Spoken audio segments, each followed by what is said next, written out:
সুবহানাল্লাহ ওয়ালহামদুলিল্লাহ লা ইলাহা ইল্লাল্লাহ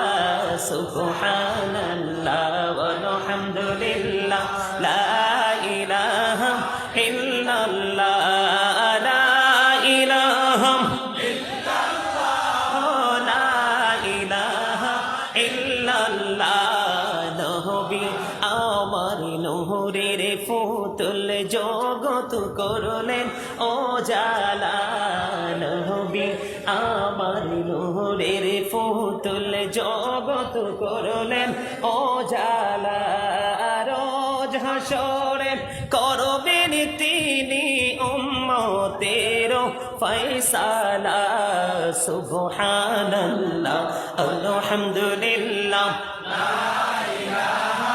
ইল্লাল্লাহ সুবহানাল্লাহ